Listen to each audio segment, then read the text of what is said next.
नमस्कार दोस्तों, जय हिंद, वंदे मातरम। सभी प्यारे मित्रों का वेलकम, अभिनंदन है। TET family, teacher LLT test family, शिक्षकों के परिवार जायसवाल कोचिंग सेंटर पर पावर्ड बाई शिक्षा ही प्रकाश है।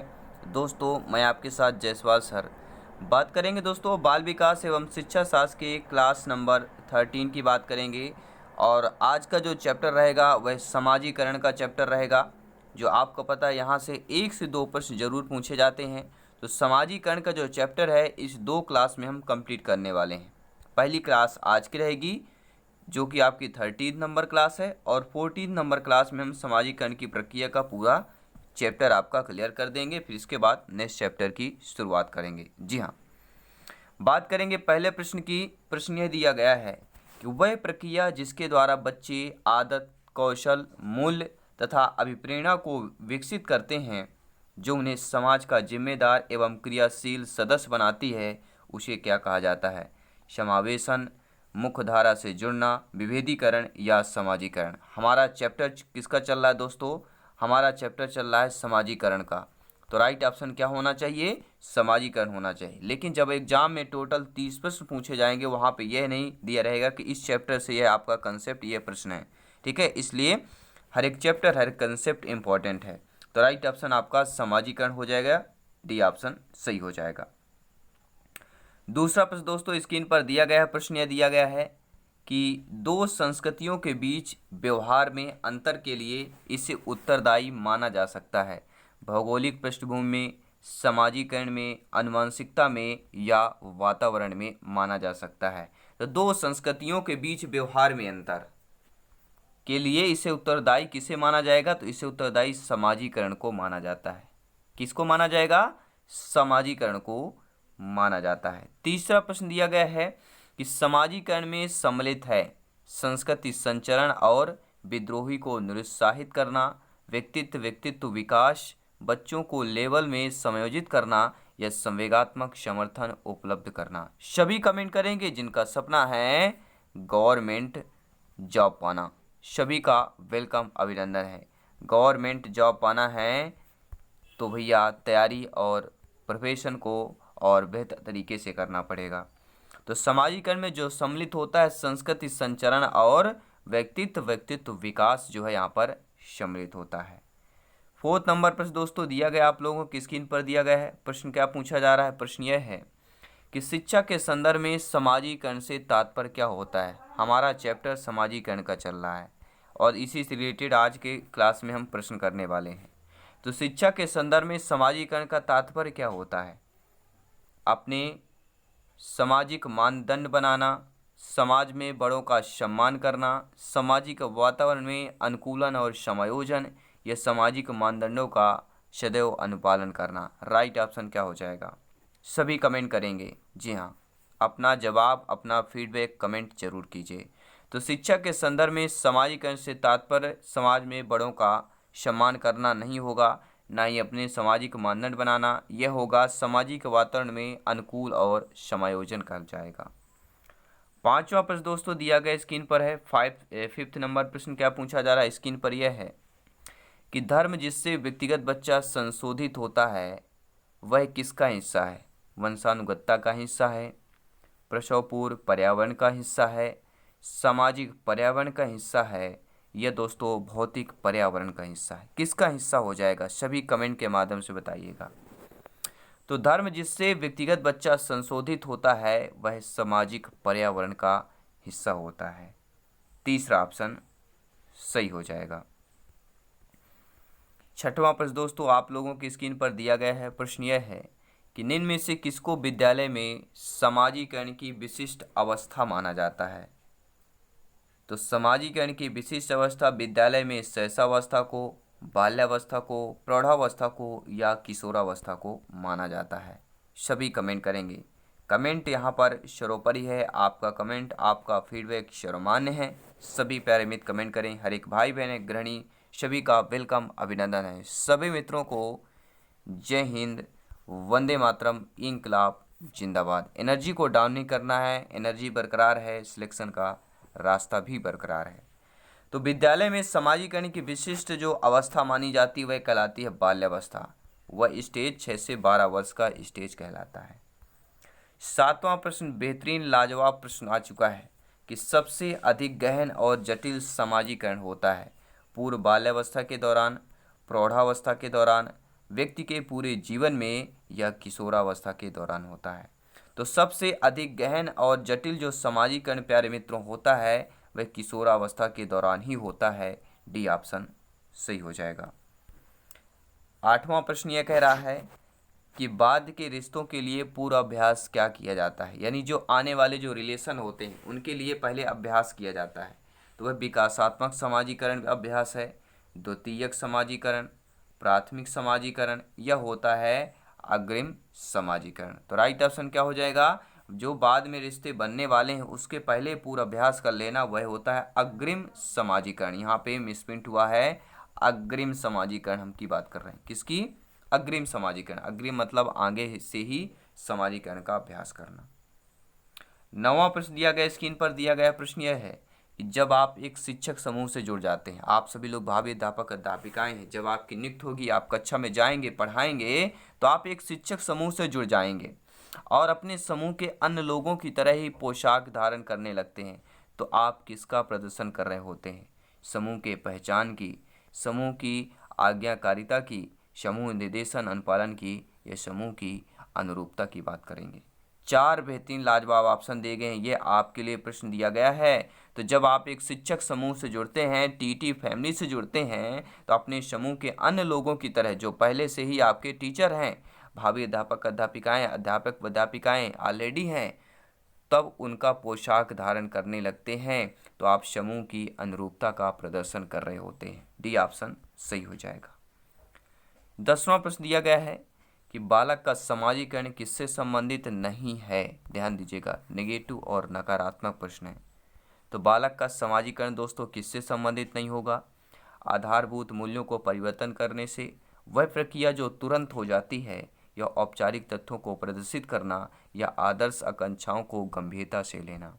तो बालक का जो समाजीकरण है वह किससे संबंधित नहीं है? सभी लोग जानते हैं बालक का समाजीकरण आधारभूत मूल्यों के परिवर्तन करने से संबंधित होता है, औपचारिक तथ्यों को प्रदर्शित करना और आदर्श आकांक्षाओं को गंभीरता से लेना कि वह प्रक्रिया जो तुरंत हो जाए, ये समाजीकरण से संबंधित नहीं हो जाएगी। ठीक है, तो according to question right option number B option negative option हो जाएगा। 11वां प्रश्न है, 11 नंबर प्रश्न दिया गया है कि समाजीकरण वह प्रक्रिया है जिसे बच्चे व वयस्क सीखते हैं परिवार से, विद्यालय से, शिष्यजनों से या इन सभी से। देखिए समाज परिवार से, कई परिवारों से मिलकर समाज बनता है। ठीक है, व्यक्तियों से मिलके परिवार, परिवार से मिलके समाज बनता है। अर्थात व्यक्ति और परिवार ये सब जुड़े होते हैं एक दूसरे से, अर्थात इनमें परिवार भी होता है, विद्यालय भी होता है और श्रेष्ठजन भी होते हैं। तो समाजीकरण वह प्रक्रिया है जिससे बच्चे व वयस्क किससे सीखते हैं? परिवार से भी सीखते हैं, विद्यालय से भी सीखते हैं और श्रेष्ठजन से भी सीखते हैं, अर्थात उपरोक्त सभी। डी ऑप्शन यहाँ पर करेक्ट आंसर हो जाएगा। 12वां प्रश्न दोस्तों पूछा जा रहा है कि संस्कृति पर शिक्षा का क्या प्रभाव पड़ता है। जो संस्कृति हमारा कल्चर है उस पर शिक्षा का क्या प्रभाव पड़ेगा? तो संस्कृत को निरंतरता को बनाए रखना, संस्कृत के हस्तांतरण में सहायता करना या संस्कृत की परिष्करण। देखिए, संस्कृत पर शिक्षा का प्रभाव आपकी संस्कृत को निरंतरता को बनाए रखने पर भी पड़ता है, संस्कृत के हस्तांतरण में सहायता करने पर भी पड़ता है और संस्कृत के परिष्करण पर भी, अर्थात उपरोक्त सभी। डी ऑप्शन सही हो जाएगा। आई होप सभी प्यारे मित्र अच्छे तरीके से समझ पा रहे होंगे। एक बार वीडियो को दिल से अवश्य लाइक करें, शेयर करें, सपोर्ट करें, फीडबैक करें। 13वां प्रश्न दोस्तों, समाजीकरण की प्रक्रिया में शामिल नहीं है मूल्यों और विश्वासों का अर्जन, अनुमानसिक संचरण या एक संस्कृत की रीतियों और मानदंडों को सीखना या कौशलों का अर्जन। तो समाजीकरण की प्रक्रिया में क्या सम्मिलित नहीं होगा? तो सभी जानते हैं अनुवांशिक संचरण जो है सम्मिलित नहीं होगा। बाकी मूल्यों और विश्वासों का अर्जन, मूल और विश्वासों को अर्जन करना, यानी कि कहते हैं ना कि अर्जन किया है, मतलब उसने सीखा है, उसको पाया है। और एक संस्कृत की रीतियों और मानदंडों को सीखना, कौशल को अर्जन करना। ठीक है, अर्जन मतलब होती है एक उत्पत्ति करना, सीखना। आप स्वयं अपने मेहनत से जो चीज़ पाते हैं वह कहलाता है अर्जन करना। ठीक है, तो आपका नहीं होगा, वह होगा अनुवांशिक संचरण। ये आप लोग अर्जन नहीं कर सकते हैं, आनुवांशिकता की अगर बात करें। ठीक है, अगला प्रश्न दिया गया दोस्तों, प्रश्न यह दिया गया है कि सामाजिक परिवर्तन का सर्वाधिक कार्यकारी कारक धर्म होता है, शिक्षा होती है, सरकार होता है या जाति होती है। तो सामाजिक परिवर्तन का जो सर्वाधिक कार्यकारी कारक होता है वह हमारा कहलाता है शिक्षा। जैसे हम कहते हैं शिक्षा ही प्रकाश है, शिक्षा में ज्ञान देती है, संस्कार देती है, और यही शिक्षा दोस्तों सिलेक्शन की ओर ले जाएगी। मतलब सामाजिक परिवर्तन का जो सर्वाधिक कार्यकारी कारक कहलाता है वह दोस्तों शिक्षा ही कहलाती है। 15वां प्रश्न दिया गया है कि जब कभी दो या दो से अधिक व्यक्ति एक साथ मिलते हैं और एक दूसरे को प्रभावित करते हैं तो वे एक सामाजिक समूह का निर्माण करते हैं। यह कथन आंशिक रूप से सत्य है, कदाचित सत्य है या असत्य है। 4 बेहतरीन लाजवाब ऑप्शन है। तो जब कभी दो या दो से अधिक व्यक्ति एक साथ मिलते हैं और एक दूसरे को प्रभावित करते हैं तो वे एक सामाजिक समूह का निर्माण करते हैं, यह कथन सर्वथा सत्य है। बिल्कुल सही बात कर रहे हैं। हमारे आसपास का परिवार, इन्वायरमेंट सभी एक सामाजिकरण की एक सामाजिकता कहलाता है, सामाजिकरण की प्रक्रिया कहलाती है, एक दूसरे से मिलना, कल्चर को शेयर करना। अगला प्रश्न है, एक प्रक्रिया है जिसके माध्यम से मानव से समाज के सक्रिय सदस्य के रूप में निष्पादन करने के लिए आवश्यक कौशल का अर्जन करना प्रारंभ करता है। समझने वाली बात है कि एक ऐसी प्रक्रिया जिसके माध्यम से मानव यानी आप और हम में, शिशु यानी जो छोटे छोटे बच्चे होते हैं उनमें समाज के सक्रिय सदस्य के रूप में निष्पादन करने के लिए आवश्यक कौशल का अर्जन करना। मतलब अगर निष्पादन करना है तो कुछ आवश्यक कौशल होते हैं, उनका अर्जन करना प्रारंभ है। तो वह करना सामाजिकरण होता है, विकास होगा, सीखना होगा या परिपक्वता की बात करें तो सभी लोग जानते हैं सामाजिकरण का चैप्टर है तो हमारा सामाजिकरण ही ऑप्शन सही होगा यहाँ पर, क्योंकि हमें पता है चैप्टर चल रहा है, क्लासेस चल रही हैं। ठीक है, लेकिन एग्जाम में पूरे चैप्टर से आपके पूरे कंसेप्ट से प्रश्न पूछे जाएंगे। दोस्तों सामाजिकरण एक प्रक्रिया है मूल्यों, विश्वासों, अपेक्षाओं को अर्जित करने में, घुलने मिलने तथा समायोजन की, एक समाज की संस्कृति आलोचना करना सीखना या मित्रों के साथ सामाजिक बनाना। तो सभी लोग जानते हैं मूल्यों, विश्वासों और अपेक्षाओं को अर्जित करना ही एक सामाजिकरण की प्रक्रिया कहलाती है। हम ऑलरेडी पढ़ चुके हैं। 18वां प्रश्न दिया गया है, बेहतरीन लाजवाब प्रश्न दिया आप लोगों की स्क्रीन पर दिया गया है। प्रश्न बेहतरीन है क्योंकि सिलेक्शन यहाँ पे सर्वोपरि है, तैयारी आपके सिलेबस के अकॉर्डिंग चल रही है। दोस्तों निम्नलिखित में से कौन सा बच्चे के सामाजिकरण को प्रगतिशील मॉडल के संदर्भ में सही नहीं दिया गया है। मतलब 3 ऑप्शन आपके प्रगतिशील मॉडल के संदर्भ में दिए गए हैं, एक नहीं दिया गया है, तो 2 प्रश्न आपके क्लियर हो जाएंगे। एक प्रगतिशील मॉडल के संदर्भ में सही क्या है और एक सही नहीं है, दोनों क्लियर हो जाएंगे। तो समूह कार्य में सक्रिय सहभागिता तथा सामाजिक कौशल को सीखना, बच्चे विद्यालय में बताई गई बातों को स्वीकार करते हैं चाहे उनकी सामाजिक पृष्ठभूमि कुछ भी हो। तो जो बी ऑप्शन दिया गया है ये दोस्तों सामाजिकरण को प्रगतिशील मॉडल के संदर्भ में नहीं है। बाकी फर्स्ट ऑप्शन, सी ऑप्शन कक्षा में प्रजनन के लिए स्थान होना चाहिए, और आपका दिया गया है सामाजिकरण सामाजिक नियमों का अधिग्रहण।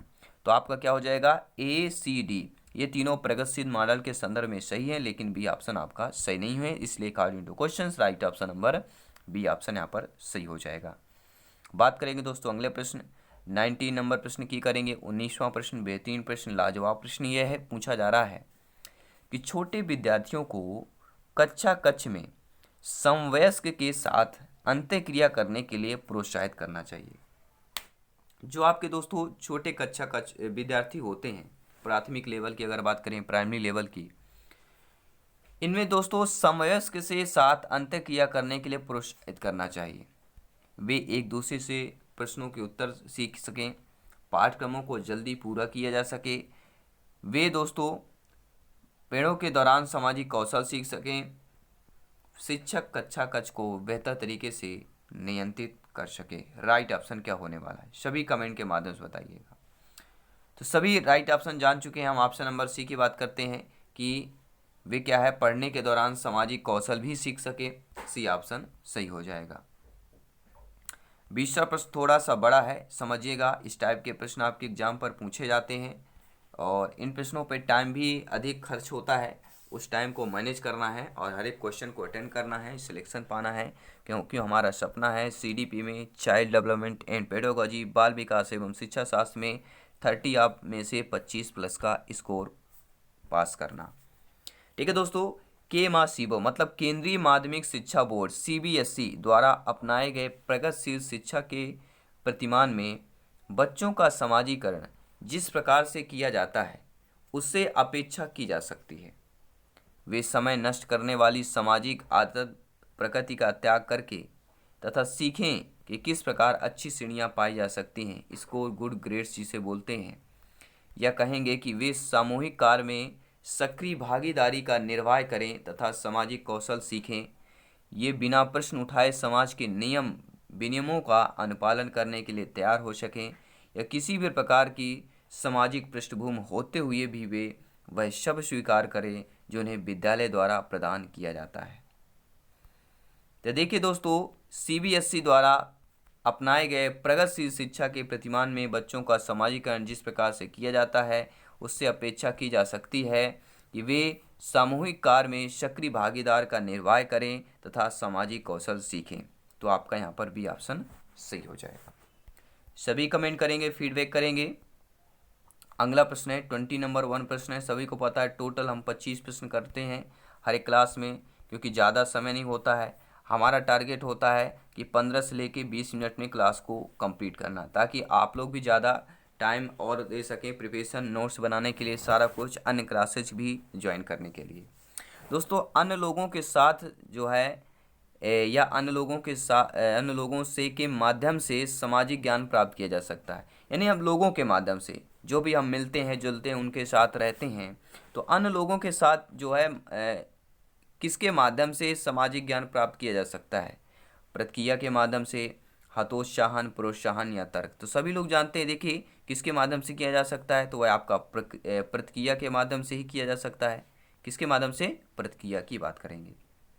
22वां प्रश्न है, इसके बता देते हैं। नोट्स पीडीएफ फाइल फ्री में अगर आपको प्राप्त करना चाहते हैं विद जयसवाल सर, ये सारा पीडीएफ जो हम क्रिएट करते हैं, ठीक है, पूरा छानबीन करते हैं, हर एक क्वेश्चन का हर एक आंसर का डेफिनेशन लेके आते हैं दोस्तों, मिलेगा आपको टेलीग्राम पर। अगर ऐप इंस्टॉल नहीं किया है, टेलीग्राम ऐप चैनल पे जाना है, वहाँ पे सर्च कीजिए जयसवाल कोचिंग सेंटर, आपको चैनल मिल जाएगा हमारा वाला। वहाँ पे आप लोग अपनी फैमिली को ज्वाइन करें, फ्री में नोट्स पीडीएफ फाइल प्राप्त करें। अगर इंस्टाग्राम पर है तो इंस्टाग्राम पर जयसवाल सर को जरूर फॉलो करना मत भूलिएगा, और अपने Facebook page Jaiswal coaching centre को अवश्य फॉलो कीजिए, जहाँ पर हज़ारों लोग फॉलोअर्स बन चुके हैं। आप ये परिवार को बड़ा कीजिए, प्रिपरेशन को बेहतर कीजिए।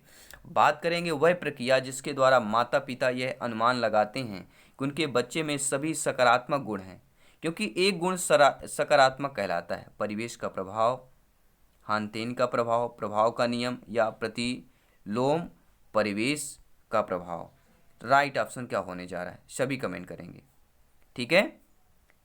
तो वह प्रक्रिया जिसके द्वारा माता पिता यह अनुमान लगाते हैं कि बच्चे में सभी सकारात्मक गुण हैं, क्योंकि एक गुण सकारात्मक कहलाता है, वह कहलाता है कौन सा? यहाँ पर देखिए मिसप्रिंट हुआ है कुछ न कुछ, हानथेनी का प्रभाव लिखा हुआ है, ठीक है। यहाँ पे क्या होना चाहिए नीचे कमेंट के माध्यम से बताइए। मिसप्रिंट हुआ है कुछ, देखते हैं, कोशिश करेंगे अगर यहाँ पे, ठीक है। हम एडिटिंग में यहाँ पे आपका राइट ऑप्शन बता देंगे कि यहाँ पे क्या लिखा हुआ है, ठीक है। बात करेंगे नेक्स्ट क्वेश्चन की। अगला प्रश्न दोस्तों स्क्रीन पर दिया गया है कि परिवार एवं पास पड़ोस या आस पड़ोस बच्चों के समाजीकरण की प्राथमिक एजेंसियां हैं, मध्य एजेंसियां हैं, द्वितीयक एजेंसियां हैं या मनोवैज्ञानिक। देखिए परिवार एवं पास पड़ोस, जो अभी आस पड़ोस होता है, यानी यहाँ पर चारों तरफ का जो इन्वायरमेंट होता है, वो बच्चों के समाजीकरण की प्राथमिक एजेंसियां कहलाती हैं, ये आपको ध्यान देना है। 24वां प्रश्न दिया गया आप लोगों की स्क्रीन पर है कि निम्नलिखित में से कौन सा द्वितीयक जो है समाजीकरण एजेंसी का उदाहरण है? मीडिया एवं विद्यालय एवं मीडिया, मीडिया एवं पास पड़ोस, परिवार एवं पास पड़ोस, या बात करेंगे परिवार एवं मीडिया की बात करेंगे। और यह प्रश्न आपके टीटी एग्जाम में पूछा गया प्रश्न है, टीटी एग्जाम में आया हुआ प्रश्न है, रिपीटेड प्रश्न है, और अगली बार भी पूछे जाने की संभावना बहुत ज़्यादा है। तो कौन सा द्वितीयक समाजीकरण एजेंसी है वह कहलाएगा? सभी लोग जानते हैं विद्यालय और मीडिया की बात करेंगे। 25वां प्रश्न बेहतरीन प्रश्न आ चुका है कि निम्नलिखित में से कौन जो है प्राथमिक समाजीकरण का माध्यम है? विद्यालय, सरकार, मीडिया या परिवार। देखिए जब भी प्राथमिक शब्द आए और ये ऑप्शन दिए हों उसमें परिवार शब्द दिया हो, तो पहले आपको फैमिली और परिवार पे जाना है, क्योंकि बच्चे का प्राथमिक समाजीकरण का माध्यम परिवार ही होता है। बच्चा जब पैदा होता है, जन्म लेता है, तो परिवार से ही सामाजिकता सीखता है। जो परिवार की भाषा होती वही बच्चा भाषा बोलने की कोशिश करता है, जो उसका हाव भाव मिलता है वही कोशिश करता है। तो दोस्तों, इस सेशन में, इस क्लास में हमने 25 महत्वपूर्ण प्रश्न किए। अब आप लोगों को कमेंट के माध्यम से बताना है इन 25 में इसमें आपका स्कोर क्या है। आपके स्कोर 15 प्लस है, 20 प्लस है, या 25 प्लस है, या 25 में से 25 है। सभी कमेंट के माध्यम से जरूर बताइए। मैं आपके साथ जयसवाल सर मिलेंगे दोस्तों नेक्स्ट क्लास नेक्स्ट कंसेप्ट पर। सभी मित्रों को जय हिंद, वंदे मातरम। धन्यवाद सभी का।